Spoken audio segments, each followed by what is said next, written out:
Press Secretary Kayleigh trying to defend Trump's use of a racist slur at his rally when describing coronavirus, saying the president was pointing out that China is responsible for the virus. The president referred to coronavirus as a kung flu at his rally, and his press secretary is actually defending his use of the racial slur. Take a look at this.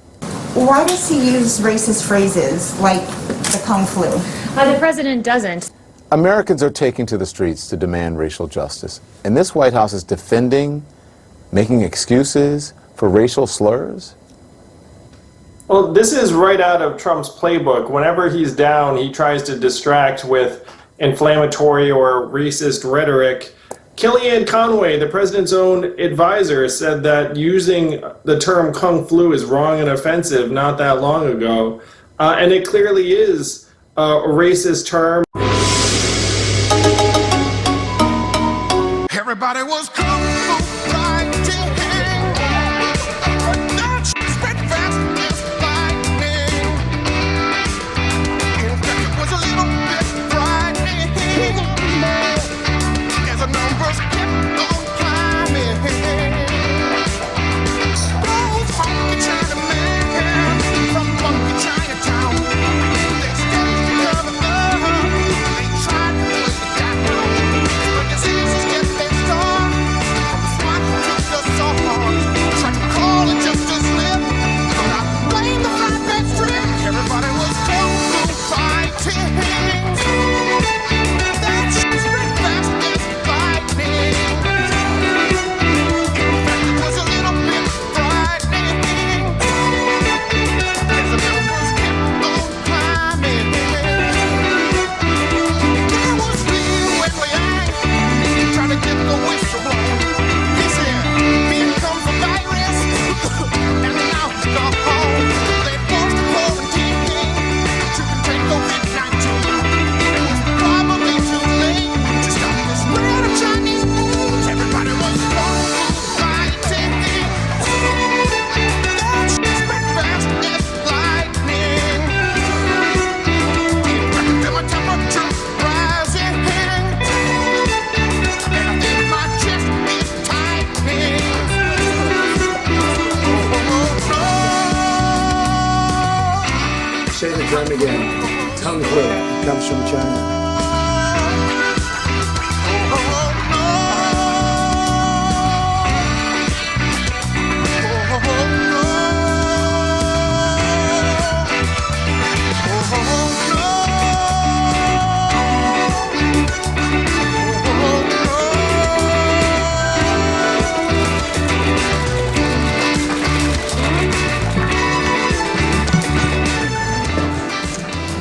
Hello, everyone. This past Father's Day weekend, we saw violence across the country, but we saw scant media coverage of this violence. Let's be clear here. These states are responsible for policing their streets. The governors, the mayors are responsible for ensuring that our streets are safe, that the American people are protected. And what we have seen is in far too many Democrat-run states and Democrat-run cities, we have seen violence and chaos and nothing like the law and order that we saw here in D.C. when President Trump stepped in and surged the National Guard. In Chicago, for instance, we saw over 100 people were shot and 14 tragically killed, including a 3-year-old was among the victims. And one local news outlet tragically reported that multiple teenagers were killed in Chicago this weekend as well. In Minneapolis, 11 people were shot and 1 person killed. One individual was a father of 2 who worked as a barber, and our hearts break for this family. Also in Democrat-run New York City, we saw that the New York Post reported that there was 1 shooting per hour this Saturday, absolutely inexcusable, with 24 people shot on Saturday alone. And then in Democrat-run Seattle, we've seen the autonomous zone, otherwise known as CHOP, C-H-O-P. 1 person was shot and killed in this autonomous zone run by radical anarchists, and also we saw another shooting there yesterday as well. And Democrat mayor of the city called CHOP, quote, the summer of love, but it has been nothing of the sort, clearly, with 2 individuals shot, 1 person shot and killed. It is the responsibility of governors to protect their states, to police their streets. The police power rests at the state level, and we expect mayors to step up and to do their job, and governors to step up and do their job in the mold of President Trump, who secured D.C. after a night of lawlessness 2 weeks ago. Finally, the defund police movement is misguided. It will only hurt the vulnerable citizens of American cities the most. It's sad and it is shameful. And with that, I'll take questions. Yes. Kayleigh, thank you. Has the president actually directed officials to slow down the rate of coronavirus testing? No, he has not directed that. And in fact, I would note that first, we continue to test about 500,000 per day, about 500,000 people per day. $1.8 billion is invested in NIH to find new testing capabilities. Any suggestion that testing has been curtailed is not rooted in fact. And yeah, I would just note the extraordinary efforts of this administration. More than, at this point, 26.7 million tests, and we should be north of that. When he said Saturday that he told his people to slow it down, what did he mean by that? The president was trying to expose what the media oftentimes does, is they ignore the fact that the United States has more cases because we have more testing. We are leading the world in testing, and he was pointing that out, that it's a fact that the media readily ignores. So what he's saying that he told his people to slow down testing is not true? It was a comment that he made in jest. It's a comment that he made in passing, specifically with regard to the media coverage, and pointing out the fact that the media never acknowledges that we have more cases, because when you test more people, you find more cases. Is it appropriate to joke about coronavirus when 120,000 people have died? He was not joking about coronavirus. I just said he was joking about the media and their failure to understand the fact that when you test more, you also find more cases. Kayleigh, thanks so much. To follow up on that, has the president ever delayed the allocation of federal funding that's already been dedicated to national testing? No, on the contrary, the president has led the way to make us the leading country in the world on testing. In fact, the FDA has authorized 144 tests under EUA's emergency use authorizations. These include 122 molecular tests, 21 antibody tests, 1 antigen test, and the president has led the way in making us the world's leader with regard to testing. The administration sitting on about $14 billion of funds that have been approved but not yet allocated. Well, I just mentioned the $1.8 billion at NIH that's there, and we're exploring new testing. We're leading the world in testing, and we will continue to do so. Kayleigh, I have a question of my own. Last July, President Trump declared himself the least racist person there is anywhere in the world. Why does he use racist phrases like the Kung flu? The president doesn't. What the president does do is point to the fact that the origin of the virus is China. It's a fair thing to point out, as China tries to ridiculously rewrite history, ridiculously blame the coronavirus on American soldiers. This is what China's trying to do. And what President Trump is saying, no, China, I will label this virus for its place of origin. That's what he's saying by using the racist phrase Kung flu? He is linking it to its place of origin. What does he have to say to Asian Americans who are deeply offended and worried that his use will lead to further attacks of discrimination? So the president has said very clearly it's important that we totally protect our Asian community in the U.S. and all around the world. They're amazing people, and the spreading of the virus is not their fault in any way, shape, or form. They're working closely with us to get rid of it. We will prevail together. It's very important. So it's not a discussion about Asian Americans, who the president values and prizes as citizens of this great country. It is an indictment of China for letting this virus get here. And I would also point out that the media blames President Trump for using the terms China virus and Wuhan virus when they themselves have used these very terms. The New York Times called it the Chinese coronavirus, Reuters the Chinese virus, CNN the Chinese coronavirus on January 20th, Washington Post January 21st, Chinese coronavirus, and I have more than a dozen other examples. Separate category, Kayleigh. Kung flu is extremely offensive to many people in the Asian American community. To be clear, are you saying the White House does not believe it is racist? To be clear, I think the media is trying to play games with the terminology of this virus, where the focus should be on the fact that China let this out of their country. The same phrase that that the media roundly now condemns has been used by the media. I can go more examples. Wuhan virus, CNN said on January 22nd, and we can go on and on and on. So while the media wants to focus on nomenclature, the president's going to focus on action. Yes. Kayleigh, the President and the Attorney General over the weekend offered different explanations behind the firing of Jeffrey Berman, the U.S. Attorney for the Southern District of New York. Can you clarify now why Berman was dismissed and if it was at the President's request? Well, I think that they were very much in sync this weekend, the Attorney General and the President, and here's what happened. The President held Mr. Clayton in very high regard, wanted to nominate him to this position in SDNY to keep him in the government as he returns to New York. Barr was working on a smooth transition, and when Berman chose to respond in the way that he did, he came to the President, and the President agreed and fired this individual, Mr. Berman, as Mr. Clayton now will, in time, get to that position. But why was Mr. Berman being dismissed in the first place? Because Mr. Clayton wanted to go back to New York City. We wanted to keep him in government, and therefore he was given the position at SDNY.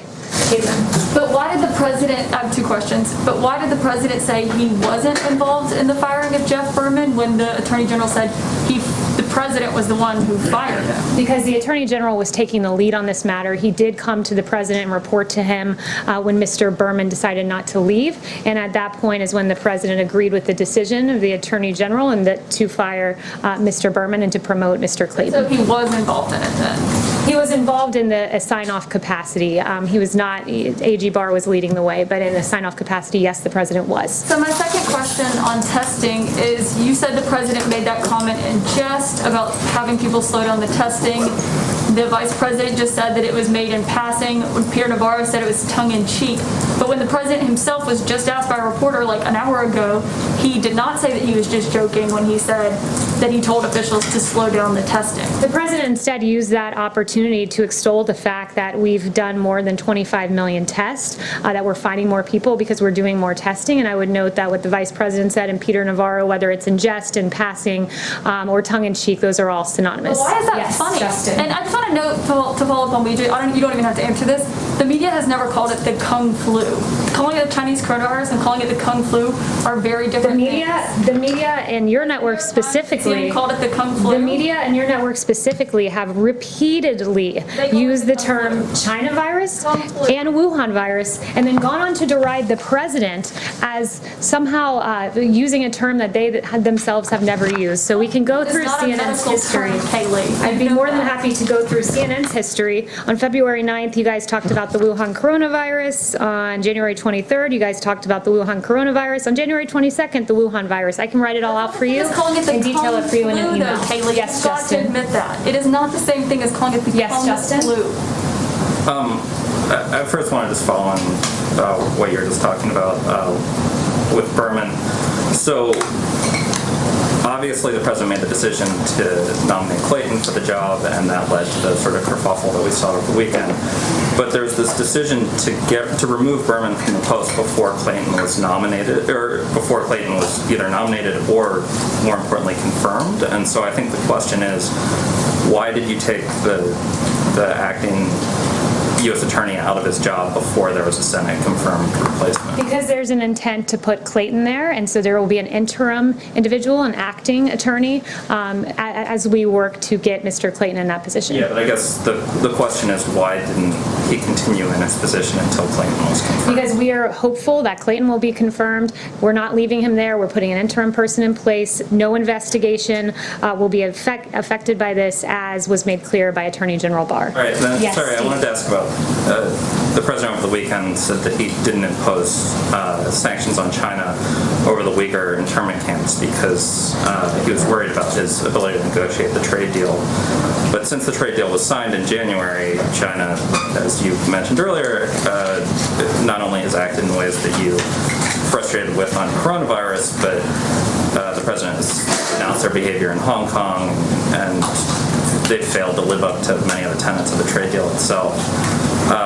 At the same time, the President signed an executive order on international religious liberty. So I'm wondering when, if ever, is the President actually going to sanction Chinese Chinese officials under either the original legislation or the legislation he signed last week. So I'll get an update for you on that, but what I will say so far is, and you noted this in your question, that he signed legislation to hold China accountable for the treatment, for their treatment of the Uyghurs and other minorities in China. But he also previously has imposed visa restrictions on Chinese officials for roles in China's treatment of Uyghurs and other minorities. He's blacklisted companies that were complicit in China's treatment. He has taken strong action, but I will get back to you on that. Yes, Steve. Is the president happy with the size of the crowd in Tulsa? The president was very pleased with the rally. I was with him, and I just have to say, these media reports that he was somehow furious on the plane, there is no grounding in fact to that. I was with him on Marine One on the way there, on Marine One after. He was very pleased with how the rally went, and the media reporting on this prompted me to go around and ask some of my colleagues if they saw something different. And I spoke with Dan Scavino, who was in the Beast with the president right after the rally, and said he was very energized, having been around the American people. So he's quite pleased with how the rally went. And even a political pundit wrote to him that it was one of the all-time great speeches they'd ever heard. We saw him expose his own humanity when he described the wonderful West Point story. The speech made his message so clear and compelling that no one could possibly have missed it, and it was so great to be out of the swamp and in the country, and those comments are how the president feels too. And are you going to make any changes to these events, like have more outdoor events where people aren't clumped together, or what's been contemplated? So on the note of future rallies, I'd refer you to the campaign. Yes. Thanks so much, Kayleigh. I wanted to ask on the coronavirus, who is the most senior person at this time who is focused full-time on coronavirus with no other duties, simply coronavirus? Who would that person be, and what type of authority does this person have to spend U.S. resources? So in the Trump administration, we're quite good at doing two things at once. We're expected to do many things at one time. The vice president is continuing to lead the task force. They meet regularly. Dr. Fauci is there, Dr. Birx is there, Dr. Redfield is there. They're regularly talking to governors. They had a governor's call today. The president is regularly briefed about the state of coronavirus and is regularly involved in decision making as we move forward. Is there a specific person who's focused on this full time with no other duties? A lot of people are focused on this full time. The most senior person, who would that be? Dr. Redfield, Dr. Birx, Dr. Fauci, all of our experts are involved. The vice president leads the task force each and every day, but we do many things at once in this administration, and we've done quite a good job with coronavirus, and it's we're pleased to see that it's a tragedy anytime a life is lost to coronavirus, but we are pleased to see that yesterday for the first time there were under 300 fatalities. So we are trending in the right direction. We're aware when there arises here and there, and those embers, we are equipped to go in, to handle, to put out, and to save as many lives as possible. And thanks to President Trump, could have lost 3 million lives, but we lost far fewer because President Trump took action early. Yes. Kayleigh, two on Venezuela, but first I just wanted to follow up very quickly on Lucia's question and Caitlin's follow-up. Does the president regret using the term Kung Flu, regardless of the fact that media organizations, including my own, had early on described the virus as the Wuhan virus? That is a different thing than saying Kung Flu. Does the president regret using that term? The president never regrets putting the onus back on China, pointing out that China is responsible for this, and in the process standing up for U.S. troops who are being blamed by China in a campaign of misinformation. And on Venezuela, who does the president consider to be the legitimate leader of Venezuela? And is he still interested in any form in meeting with President Nicolás Maduro? Yeah, I'm very glad you asked this question. The president tweeted today that unlike the radical left, I will always stand against socialism and with the people of Venezuela. My administration has always stood on the side of freedom and liberty and against the oppressive Maduro regime. Nothing has changed. He continues to recognize Juan Guaido as the leader of Venezuela. Does he reject the characterization in John Bolton's book that he once said it would be cool to invade Venezuela? John Bolton has completely discredited discredited himself. Multiple senior administration officials are on the record exposing his lies, and even the media seems to have taken note of John Bolton and how ridiculous some of the things he said. The reviews that his book has gotten have been rightly right on in the media. The media has said that this book is exceedingly tedious and slightly unhinged, bloated with self-importance. That was the New York Times. The New Yorker said he takes an inflated view of himself and a willingness to blame others for just about everything. The Federalist talked about the numerous serious factual flaws which have been underlined as being false by Pompeo, Lighthizer, and others who have all come out and said that this book is full of mistruths about themselves and about others in this administration, and certainly about the president. Does he claim that that was untrue then? Yes. Kayleigh, thank you very much. I wanted to go back to the SDNY and Berman. Was Jeffrey Berman fired because of investigations that he had overseen into President Trump's associates, including Rudy Giuliani and Michael Cohen? Was he fired because he had overseen those investigations? No, he was not. And as I noted earlier, and AG Barr noted, this will not disrupt the cases being handled by the district, which will proceed as normal. But is the president of the White House not at least concerned about the appearance of impropriety in the firing, given that those cases were being handled in his office? The administration has very clearly outlined the reason that he is leaving, and it is because Mr. Clayton will be moved into that role. Morgan. Thanks, Kayleigh. Is the White House concerned about the fact that coronavirus cases are now rising on a national basis after having plateaued, and does that require any new federal action? I think it's a very important question you're asking, and what I would note is the fatality numbers. We're pleased to see that number coming down. I would also point out that Dr. Birx said to me that a higher number of these cases are less severe cases per positive than at the beginning of this pandemic, because what's happening is because of our extraordinary work with testing, we're able to identify cases in the community before they develop symptoms and are in a hospital. So instead of identifying cases in hospitals, we're identifying them in the community, which is a really good and positive development, and we are equipped to handle when we see these embers that have occurred. Yamish. Hi, thanks, Kayleigh. I have two quick questions. The first is on the president has attacked the move to remove Confederate statues across the country. He said that it was an assault on, quote, our heritage. What does the White House and the president say to Americans who find it offensive to glorify people who owned other Americans, including enslaved African Americans?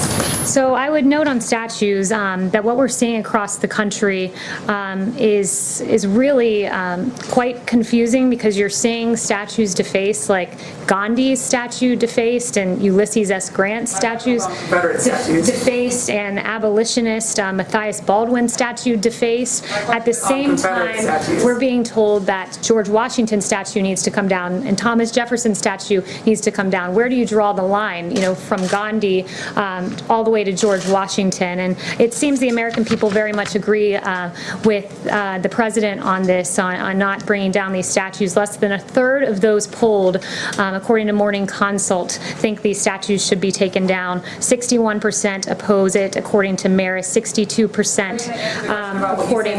according to Marist. So I would point that out, and I would say that when people watch these statue defacements and the beheading of some of these statues like Christopher Columbus, where do you draw the line? Because apparently the line goes all the way to Gandhi. So this week, and then my second question is, going back to the issue of Kung Flu, I spoke to Kellyanne Conway in March. She said that it was highly offensive and wrong to use that term.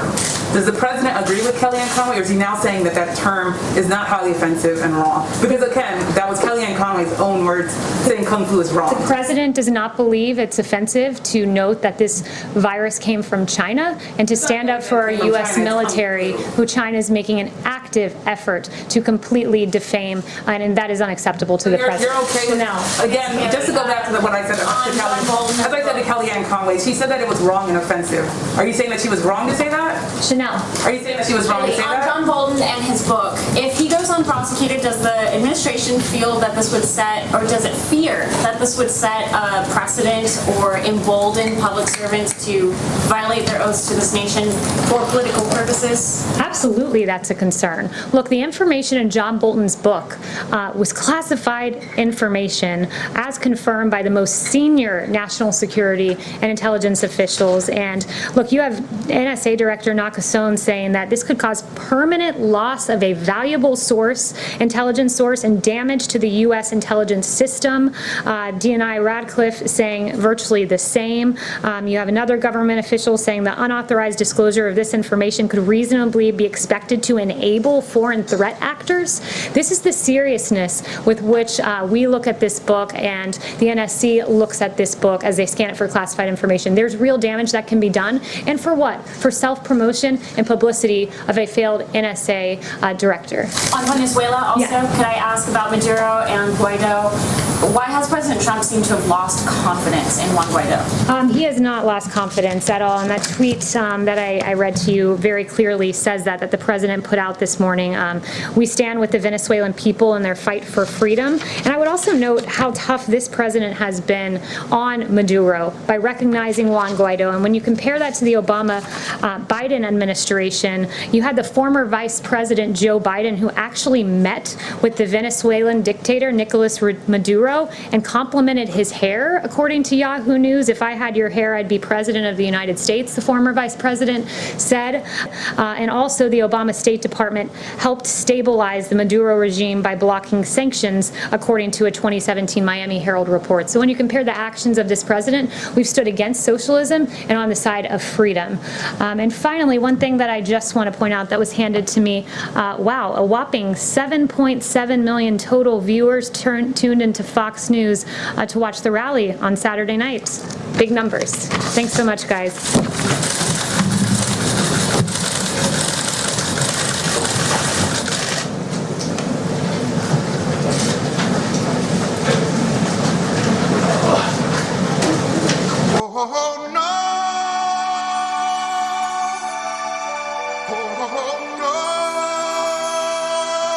Comes from China.